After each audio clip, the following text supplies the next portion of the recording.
Lakas! Yan po ay manual transfer switch.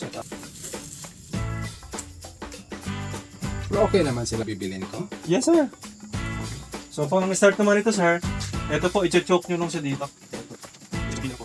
After, usually ako dito sa hip. And then, dito pa sir.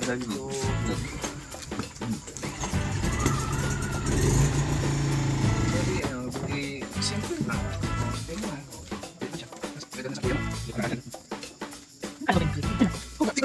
Yung bahay-bahay niya. Yan ang ano. Yan ang talaga sa generator. Dito talaga yung generator.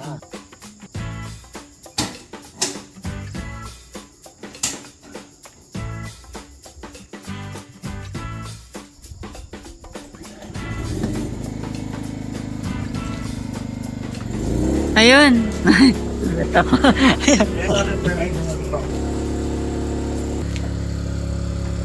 Ayan mga ka-Best Buy, so nandito tayo ngayon kay Sir Noel dito sa Batangas.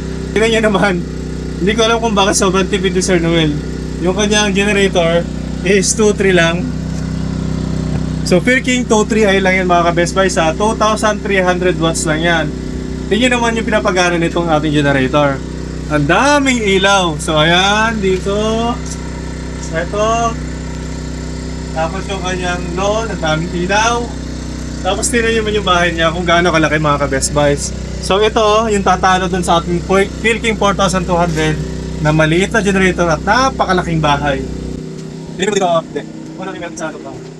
Ano? Tingnan ang daming ilaw. Ang lalaki. Ayan mga ka-Best Buys ha. May bonus pa dyan. Buhay pa yung kanilang ref. Ayan. So kung makikita nyo dyan, buhay pa yung ref nila. Oh. Ayun oh. Ang laki. Ayan. I-maximize natin yung 2,000 watts. Buhayin natin yung isang air conditioner. I think 1 horsepower or 1.5 yun. Silipin natin kung gaano kalakas yung consumption at kung kakayanin siya ng ating generator. I-off natin yung generator para mas mataas yung RPM niya para hindi siya mabitin if ever pasukan natin siya ng mataas sa surge tulad yan ng aircon. So naka-eco off na siya, mataas na yung RPM. Try natin buksan yung AC nila Sir Noel.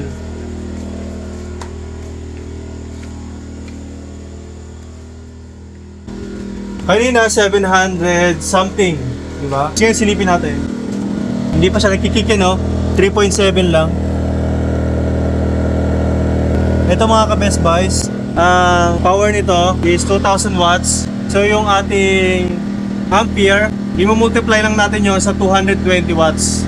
Doon natin makikita, doon natin malalaman kung ilan na yung consumption ng ating household. Mga ka-Best Buys, nag-kick in na yung aircon. Silipin nyo kung ilan na yung kanyang rated power. 7.6. So around 1,500 to 1,600 na yan.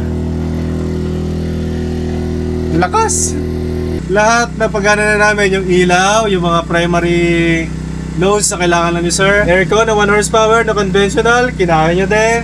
Tapos yung ating 700 watts na ilaw. Para kay Sir Noel, perfect na talaga yung kanyang Firking 2.3i. Although napakalaki talaga ng bahay ni Sir Noel para lang dito sa 2,000 watts na generator. Anyways, depende kasi yan sa tao kung anong gusto nila. Siyempre, kung anong gusto ni client, pagbigyan natin, everything's okay na. Uwian na kami.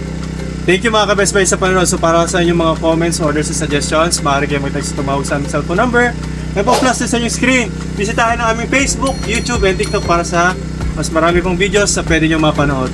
I-check ulit natin yung last consumption kapag wala ng aircon. Ayun, ganun pa rin. 3.5 ampere. So around 700 watts lang siya mga ka-Best Buys.